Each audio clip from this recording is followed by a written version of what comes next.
Bismillahirrahmanirrahim. Assalamu alaikum, urmatlı musulmanlar, urmatlı dostlar. Allah Taala barыңыздарга tinchlik, amançılık, densoluk, uzun ömür, baxt talay bersin. Elibizdi, jeribizdi, kelечегибизди har qanday jaman baleylerden, qırsık oru baleylerden, buzuqunun buzuquçuluğundan, azgırıqtın azgırığından saqtagan bolsun. Pandemiya uçurunda har kim har qanday ыкмалар менен oorunu darılığını çıkarıp жатышты.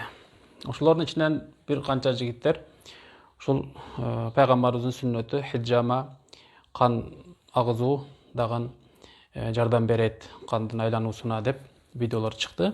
Алардын içinden ошол Курал Чокоев деген жигит дагы ошол нерсени айтып, сүннөт экен, жакшы экен деп жүрдү. Ошол кезде мен ошол Курал Чокоев деген жигитти таанып, маданият кызматкери болсо дагы ушундай бир жакшы демилге көтөрүптүр деп эми албетте аны көрүп эмес, мен өзүмчө эле хиджамадан кылдырдым, оорубасам деле бул хиджама кылып турабыз. Кош, эми бүгүнкү күнү саясат кайнап турган учурда, телефондун баары саясат болуп турган учурда, андан өтүп түшкөн нерсе жаштар арасында ошол Курал Чокоевдун кылыктары болду окшойт. Интернетке, Фейсбукка кирсем эле ар ким ошол жөнүндө постторду жазыптыр. Анан сураштырып, байкаштырып изилдеп көрсөм, чындап эле ал жигитибиз одоно бир бузуку кылыктарды элге, жаштарга, келечегибизге сиңирип атыптыр. Эми мен маданияттуу түрдө диндин адамы катары урушпастан, какпастан мындай бир акыл насаатымды жакшынакай кылып эскертүү түрүндө айтып өтөйүн. Маданият эмне экенин мына биз диний кызматкерлер кантип көрсөтөбүз. Эми биз азыркы күнү кыргыз эли ыйманга байып, өзүбүздүн нукуралуулукка, нарктуулукка жана өзүбүздүн ак жолубузду тандап, чыныгы эгемендүү, чыныгы ыймандуу, чыныгы биз байыртадан баатыр калкпыз, байыртадан элди мындай адилеттүүлүгүн эстеген, адилет падышаны эстеген, адилет башчыны эстеген, жана чыныгы жоокер жана баатыр, Кудайдан корккон, башка эч нерседен коркпогон биз мүнөзүбүздү мындай таап, бир аздан болсо дагы аракет кылып келе жатабыз. Муну барыңыздар билесиздер, жаштар.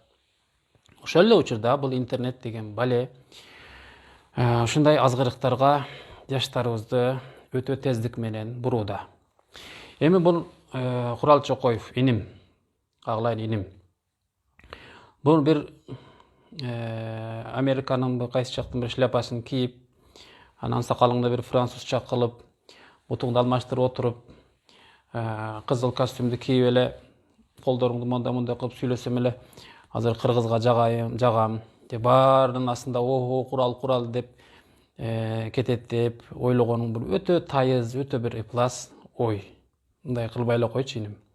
Анан бир жанагы чачын аркандай кылып жүргөн тагын бир жигитти чакырып алып студияга, ага аялдардын ички көйнөгүн кийесиңби, анан этек кандай болуп атат, анан ал сени жакшы көрөм дебейди. Мунун баары, мына ошол силер орусту туурайм деп, анан ошондой бир элге өтө бир мындай бир резонанс жаратам деп аракет кыласыңар дагы, анан кайсы бир ошондой бир четтен келген, динди бузайын деп келген уюмдар силерге кичине акча берет. Анан ошону финансирование кылып туруп, анан силер өзүңөрдүн каалагандай үйдө отурасың, достор менен отурасың, ысқы куруктагы көрүнүштө анан сөгүнүүлөрдү чагылтырып атасыңар, ушу максатыңар ошол болуп атат.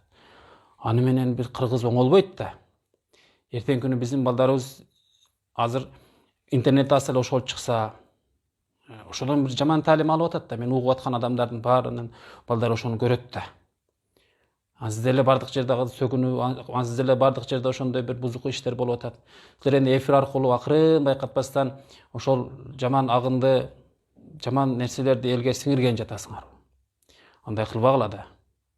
Силер азыр мейли элдин астына ушу Инстаграмдан, видеодон, Ютубтан чыгып, бир нерсени жакшынакай кылып, элге бир нерсени жеткирейин, күлдүрөйүн, же бир ой калтырайын, же бир таасир калтырайын десеңер, мына ош жергесинде жанагы бир икрам деп жанагы тамашабоодо ойноп жүргөн жигиттер, мисалы үчүн жанагы Идрис акын менен биригип алып, жакшынакай бир нерселерди ролик кылып ойноп, күлкүмүштүү, бирок өкүнүчтүү, анан артында натыйжалуу диний жагынан дагы адеп ахлак, кыргыздын улут салт жана жанагындай баягындай ысырапчылыкка каршы деген сыяктуу бир жакшы нерселерди элге тартуулап атат.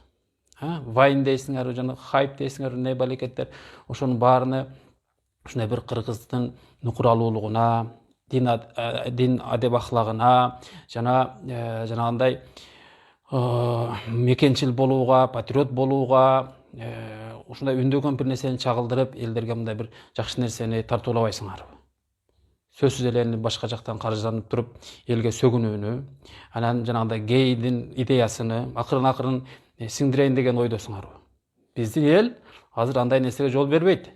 Жаштар эгер чындай турган болсо, бардык видеолоруңа дизлайк басып, анан бардыгы баягындай блокировка кылып, шермеңдерди чыгарат. Тиги Малаховду 2 күндө бардык нерсесини талкалап, анан кечирим суратып койбодубу?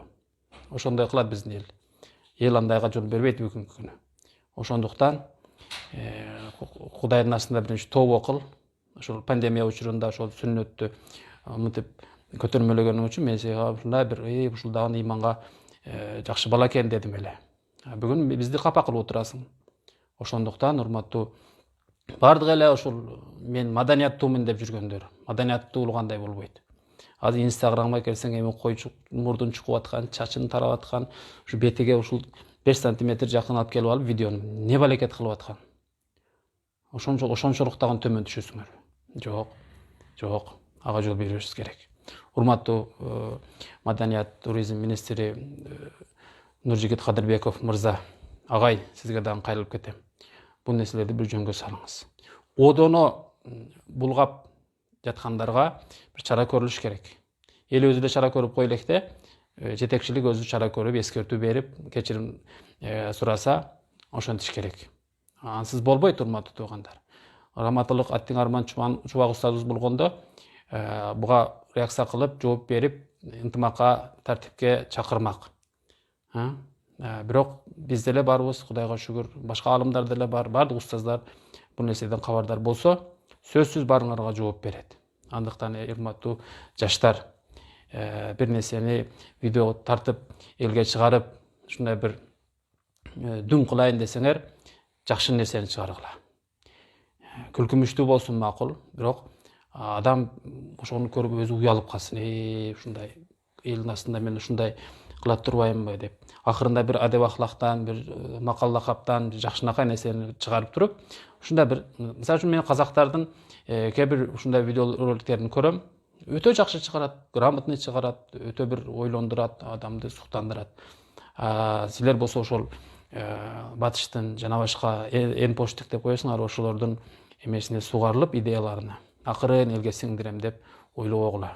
Биздин мүнөзүбүз ыймандуу эл, биздин мүнөзүбүз баатыр эл, биздин мүнөзүбүз жоокер эл. Андайга жол берилбейт. Ошондуктан урматтуу жаштар, андай нерсени көрбөгүлө, жайылтпагыла жана эскертүү бергиле. Мындайга жол берилбеш керек. Жакшы идеялар жокпу? Жакшы идеялар жок. Мен диний кызматкермин. Өзүмдүн жумушумду кылам. Силер дагы бир кыргызга бир пайдалуу нерсе чыгаргыла да. Пайдалуу нерсе чыгаргыла.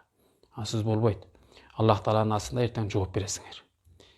Элди бузганга, элди пейилини, руханиятыны алсыратканга салым кошпогула да.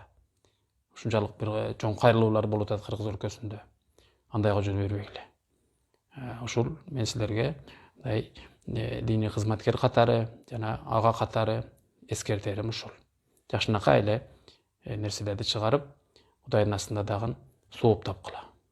Күнөөгө батып, элге шылдың болуп, сөгүп эшитип, угуп, анан дагы проблемаларды башыңа илип, анан ошондой бир видео чыгарып бир пайда табам деп ойлойсуңбу? Андайга барбаш керек да адам баласы. Ассаламу алейкум ва рахматуллахи ва баракатух. Видеону таркатып коюңуздар.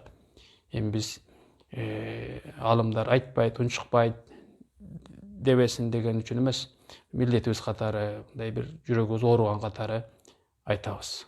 Assalamu aleykum.